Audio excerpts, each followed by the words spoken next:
आप जब कन्याओं को भोजन कराएं तो विशेष रूप से उन्हें भेंट में ऐसा क्या दे दें जिससे आपका भाग्य खुल जाए, जिससे आपके जीवन में बरकत आ जाए, जिससे ये नवरात्रे आपके सर्व मनोकामना सिद्धि सिर्फ एक नौमी वाले सिद्ध रात्रि में सिद्ध कर जाए। राम सिया राम, जय जय राम, राम राम जी, जय श्री कृष्ण। कैसे हैं आप लोग? कैसी चल रही है नवरात्रियां? नवरात्रि में सब जने अपने घर में कन्याओं को भोजन जरूर कराएंगे, कराते ही हैं हम लोग। ये परंपरा है हमारी, ये धर्म है हमारा, ये अध्यात्म है हमारा, जो ये कहता है कि छोटी छोटी कन्याओं को भोज कराकर हम देवी को भोज कराते हैं, क्योंकि हर कन्या के अंदर देवी मौजूद होती है। ये बात हर मर्द याद रखे नवरात्रि खत्म हो जाने के बाद भी, कि हर औरत के अंदर नौ दुर्गा होती हैं और हर कन्या के अंदर माँ का रूप विद्यमान होता है। उसका अपमान ईश का अपमान होता है, उसका तिरस्कार ईश का तिरस्कार होता है। माँ का जो पूजन करता है, जो माँ से कहता है जय माता दी, वो किसी भी स्त्री का कभी भी अपमान अपने मुंह से नहीं करना चाहिए। अगर वो करे तो फिर माँ उस पर कैसी नजर डालेंगी, उसके लिए तो वो स्वयं ही जिम्मेदार है। भाई क्या बोले, हम शब्द नहीं है हमारे पास, हम किसी को कुछ गलत बोलते ही नहीं अपने साथी परिवार में। चलिए जी, जय श्री कृष्ण। कैसे हैं आप लोग? मैं एकदम बढ़िया हूँ, बहुत मस्त हूँ और बहुत बढ़िया से पूजन पाठ चल रहा है। मेरे ब्राह्मणों ने मेरा दिल गार्डन करा हुआ है। माता रानी की विशेष कृपा है, गोविंद का बहुत आशीर्वाद है, सब जगह बहुत अच्छे से पूजन पाठ हुआ है और आप सबको उसका आशीर्वाद है। हम जब भी कन्या भोजन कराएंगे, सप्तमी अष्टमी नवमी, जिस भी दिन हम अपने घर में कन्या भोज कराएंगे, उस दिन हम कन्याओं को प्रसाद में बहुत सारी चीजें खिलाएंगे जो हम माँ को भेंट करेंगे, जैसे कि हलवा, पूड़ी, चना, ये सब देते हैं। आजकल कुछ नया फैशन बना है भाई, लोग कुरकुरे, चिप्स ये सब भी दे देते हैं। मत करिए, धर्म को अपवित्र मत करिए। आप उसकी जगह फल दीजिए। आप अगर कुछ ना दे पाए तो आप किशमिश दीजिए ना। आप अगर कुछ ना दे पाए तो आप मखाने दीजिए, माँ को बहुत प्रिय हैं।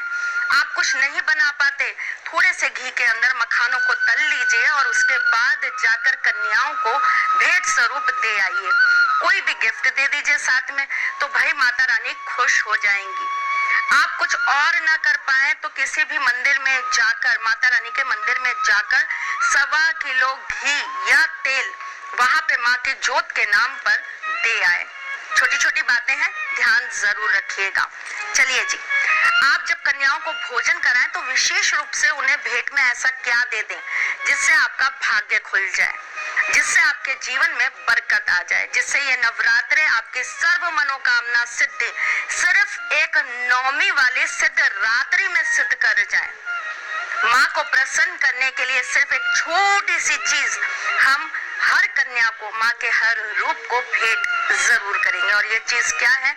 ये है नारियल, जिसे हम श्री के नाम से भी जानते हैं, जिसे हम श्री का रूप ही मानते हैं, इसीलिए इसे श्रीफल कहा जाता है। श्री का फल यानी कि माता रानी का सबसे प्रिय भेंट और भोग जो माँ को दिया जाता है। आप लघु नारियल दे पाए बहुत अच्छी बात है, एकाक्षी नारियल दे पाए और अच्छी बात है, लेकिन अगर आप ये सब कुछ ना दे पाए तो जटा वाला नारियल पानी वाला आप जरूर दें। उस दिन आप नारियल का पानी आप कन्याओं को ज्यादा से ज्यादा पिलाने की कोशिश करें। माता रानी का आशीर्वाद सदा सर्वदा आप पर यूं ही बना रहे। हम जब कन्याओं को भोग कराते हैं तो जाते समय हम उन्हें कुछ पैसे दक्षिणा में देते हैं, लेकिन एक चीज और साथ में आपको इस बार देनी है भाई। वो क्या देना है आपको? आपको उनको केले भेंट स्वरूप जरूर देने हैं। पैसे दीजिए, पैसे के साथ में एक केला जरूर दे दीजिए। आप जब कन्याओं के चरण स्पर्श करें तब आप अपने मन में बोलें कि माता रानी मेरे कष्ट हर दो। जब आप कन्याओं के पैरों को, चरणों को जल से साफ करें, धुलाएं, तब उस जल को आप अपने घर के मुख्य द्वार पर छिड़काव करना बिल्कुल भी मत भूलें।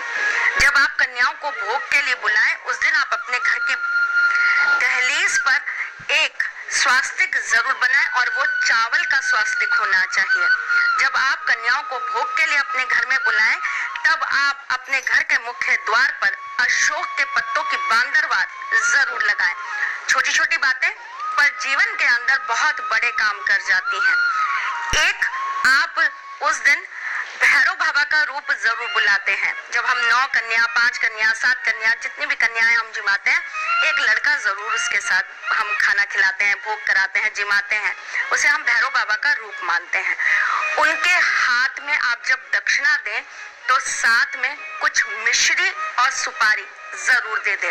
करके देखिएगा जी, बहुत बहुत बहुत असरदार उपाय है, आपकी सबकी जिंदगी बदल देगा और एक छोटा सा काम आपके सारे कार्यों को सिद्ध कर देगा। हम जल्द मिलने आएंगे आपसे, तब तक के लिए मुस्कुराते रहिएगा।